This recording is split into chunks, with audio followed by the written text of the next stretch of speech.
We're here for another edition of the Offload, Oscar. We're back. Turning into one of my favourite segments of the week. I'm surprised we've still been greenlit, but we'll keep it rolling while we've got the momentum. We need to probably touch on Women's Origin to start. The thriller in Newcastle, hosing down with rain. Queensland win at the death. Yes. What stood out for you, mate? It was an eerily familiar feeling watching a Maroon side scrape home in the final minutes of an Origin game. But looked like no hope of winning. No, every hope. I think they thoroughly deserve to win that one. Queensland made a number of changes from game one. They moved Ali Brigginshaw from lock back into a preferred halfback position, and they moved Lauren Brown into the starting 9 role, where Destiny Brill played in game one. Brill's a really powerful ball runner, a lot like Brandon Smith from the men's game, but her pass selection and her decision-making behind the rucks probably not quite where a player like Brown or Manselman are, and we saw a much more controlled and purposeful Queensland attack in game 2 with Brigginshaw and Brown getting on the ball and pointing and passing them around the park. Brigginshaw's kicking game as well was a big difference. She's a beast, isn't she? She's just so experienced. Like, she's the most experienced player or playmaker in the NRLW. She just consistently makes the right choices. Where she ended Queensland sets on Thursday night last week really helped to contain New South Wales back 5, who were dominant in game 1. I think they ran for like 600 or 700 metres between them in the first game. They didn't get anywhere near those kind of numbers last week because of where Ali was finishing Queensland's sets. So I think that was a really big deciding factor. I thought Queensland played to the conditions really well. New South Wales moved the ball a lot through the middle of the field in game 1, but they couldn't really do it as effectively without the momentum of their kick returns and with the wet conditions. And then, Lauren Brown, the woman of the moment, scores tied up with about 5 or 6 minutes to go, and I remember sitting there on the couch watching it and thinking, who is it from each team who might be able to slot one here? Loz did exactly that for the Titans in the NRLW season last year, and she slotted this one. So thoroughly deserving for the Maroons, and we get a Game 3 decider in Townsville in a couple of weeks. Perfectly. I need to shout out this 3-leg multi by one of the punters in open groups? Neds. No, not in open groups, just on the Neds app. We had all of these try scorers were for first, second, or third. So we had Shanae Shizolka, Keely Davis, and Tiana Penatani. Yeah, well found. 3 legs, $5. The odds were $4,200. There's a collect of $21.3 thousand. We need that person on the podcast here to help us with the multi. No, well done. Keely Davis played off the bench for the Blues as the interchange hooker, so picking her to score the first, second, or third is it's good getting. It's a bold move. Let's jump into round 15. And you saw a few players last week that stood up with some of the top dogs out for Origin. Sure.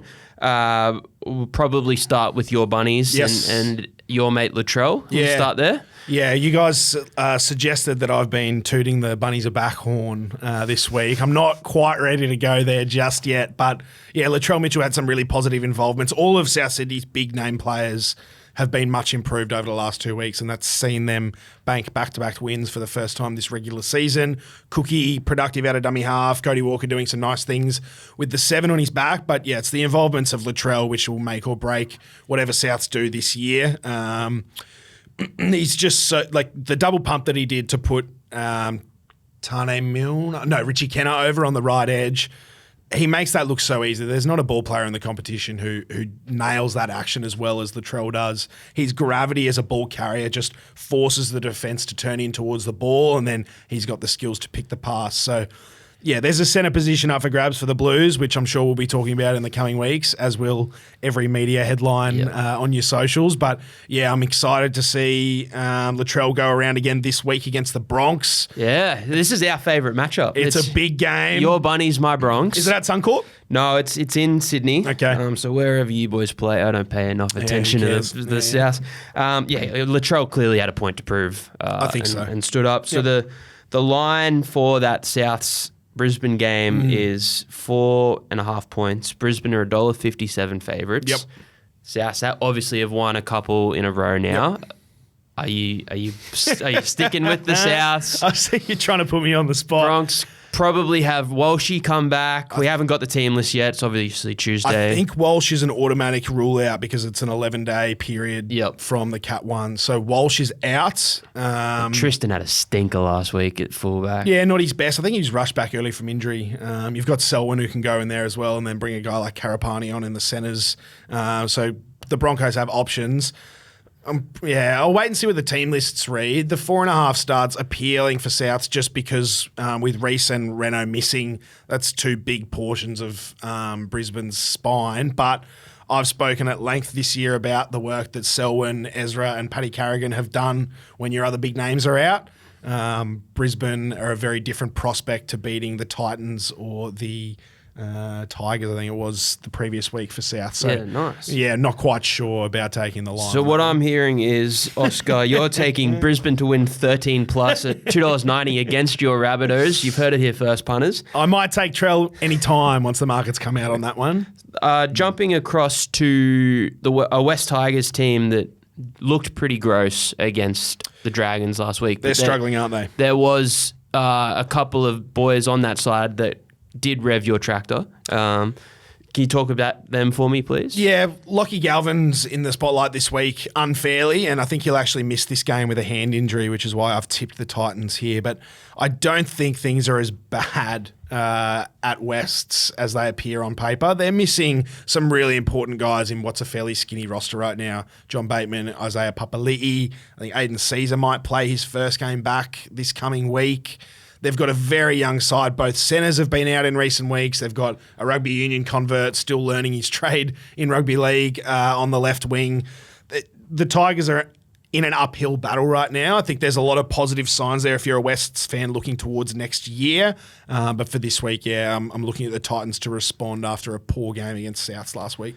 Oh, man, the Titans they just can't nail it, can they? Like they do so many good things and they just blow it every chance they get. Yeah, I think they're also a side like the Dragons that are learning a lot each week under a new coach, new systems on both sides of the ball, which sees them, some weeks they get it right and they look really good, and then other weeks they struggle to kind of apply it all together inside the 80 minutes. David Fafita versus Cody Walker was a hell of a watch last week. I think we know who won that one. I think it'll be an interesting watch with Jaden Sullivan up against Fafita on that right edge this time around. Very nice. So you're taking the Titans, I'm assuming? Yes, I am. Very nice. All right. And then one more game we wanted to talk about. It's Manly v. the Dragons. The Dogs. There's a few things you saw last week that are steering you into this one. Yeah, well, some standout players from NRL round 14 came from the Dragons and the Manly Warringah Sea Eagles sides. What Ben Hunt and Zach Lomax did backing up from Origin the 2 nights prior was immense. I think it's most points by a Dragon ever. Lomax's performance. So and if you got on Zach Lomax at $251 before the season for top point scorer, you're a happy man right now. Is that you? Well, I just think what Ben Hunt in particular is doing, that little banana kick off the outside of his foot for Zach's last try, we know Ben Hunt's got class, but he's competing in everything, which he always has. Those two guys are the be-all and end-all of the Dragons' attack right now, and they've got a lot of role players who are doing a really good job around them. I'd say that's probably the key difference between a team like them and Tigers, who have got some star players. Lockie, admittedly, much younger and less proven, but they don't have the role players around them in that squad to put them in positions on the park. Yep. Hunt Lomax, superb for the Dragons. And then Tommy Talau, bagging 4 against the best defensive team we've ever seen in the NRL. Does not happen often against the Penrith Panthers last week. The work that Jake Trbojevic was doing in the lead up to a lot of those tries, picking the right times to go down that left edge and put Luke Brooks outside or one-on-one with Jack Cole, who was defending, he's the young half on Penrith's right edge there. There was a lot of people on social media getting mad about Sunia Taruva and Isaac Tungo and the decisions they made, but it's the guy one further in field, Jack Cole, and also the numbers counting of Dane Laurie out the back.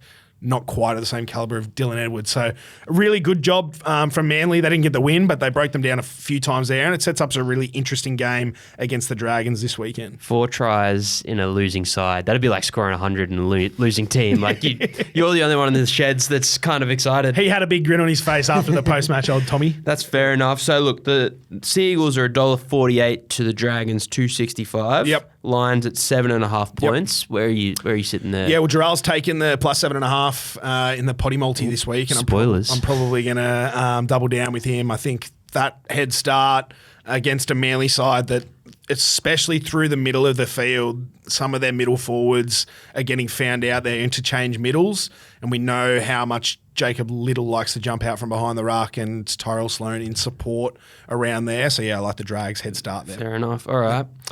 That concludes another great edition of the Offload. Yeah, a few X's and O's in there, mate. That was good. Thank you. Same time next week. Let's do it. What are you really gambling with? For free and confidential support, call the number on the screen or visit the website.